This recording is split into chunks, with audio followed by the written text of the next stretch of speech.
Congratulations, William. That was a great result for you. And when did you find out you're going to be playing in the tournament? Found out Monday. Found out Monday and I booked my flight and I couldn't wait to get here and hopefully, get to play in it, because then I have to get a coronavirus test as well, haven't I? So nervous times for everybody. What were you doing when you got the call? Waiting to see whether or not I got the call. There's a lot of rumours going around, but you don't know until you get that call. So you got to wait and see. It's a strange thing, because during the Grand Prix, when a couple of players obviously got the opportunity, they went a long way, and it's almost like you got a free run psychologically. Is that how you feel? Absolutely. I mean, I shouldn't be here. Only for Glen, I wouldn't be here. So I owe a lot to Glen. I have to buy him a pint the next time I meet him. And you've immediately knocked out the number 1 seed, which is what a great start.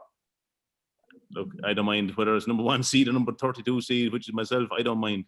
Listen, once you get through that first round, it doesn't matter what seed it is. A win is a win, and every game is different. So, maybe hopefully I can bring that look onto the next game. I have got a lot of look so far. Okay. So let's see where it goes.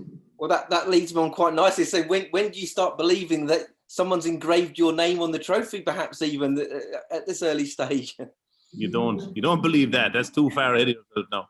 You know what I mean? Come on. That's a little bit too much. No, I'd say, look, your name is engraved on it when you win it.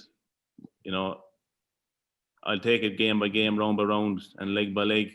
I'm really happy to be, first of all, in the tournament, and secondly, to be in the second round. So I'll take it as it comes. I'm not going to look ahead of myself. It'd be silly to look ahead of myself. You know what I mean? Okay. And just finally from me, whatever happens, the belief that result gives you to be here and to then get that result, that obviously is massive beyond this tournament, isn't it?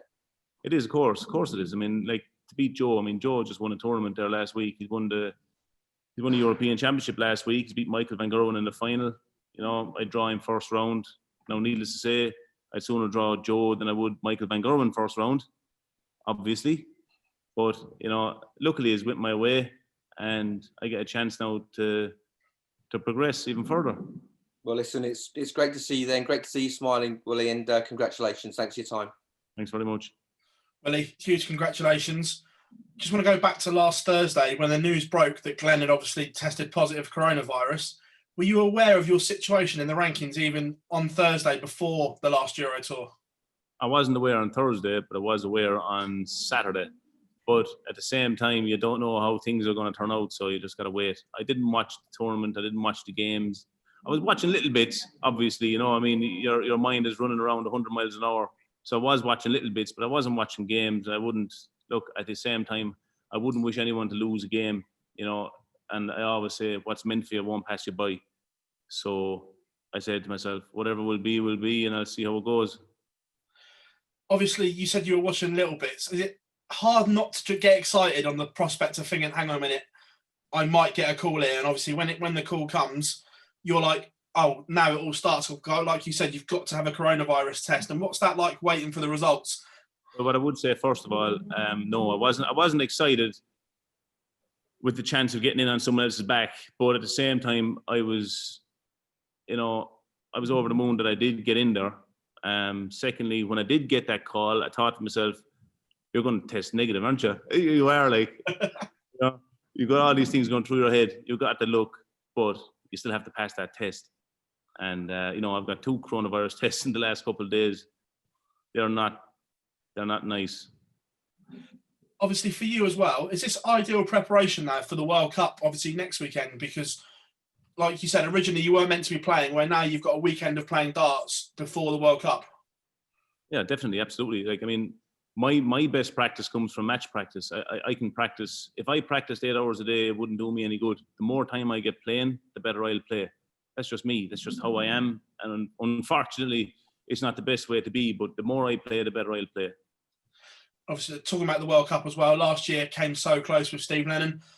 Would it be a great honour and achievement to go one better? And do you think you're better placed as a pairing now to do that? I'm not sure about that. At the same time, we got where we got last year. We played super darts. Steve played out of his skin. We had a really, really, really hard draw. And to say that we're going to do that, even to get as far as we got this year, would be a huge achievement. I wouldn't say we go one further. I think you can't look further than that first round draw. I mean, we have Australia first round, which is probably the worst draw you could imagine for. But, you know, especially being a seed. Like, we're seeds this year, and we'd probably be better off not being seeds. Because, I mean, Australia may as well be in the top 3 or 4, in my eyes, anyway. You know, they're really, really hard players to play. They're some of the best players in the world. They're both major tournament winners. There's nothing easy about that. You might as well be playing Holland, in my eyes. We have to play our best game, and if we don't, we're out. Buddy, pleasure as always, mate. And congratulations. Thank you very much. Thanks.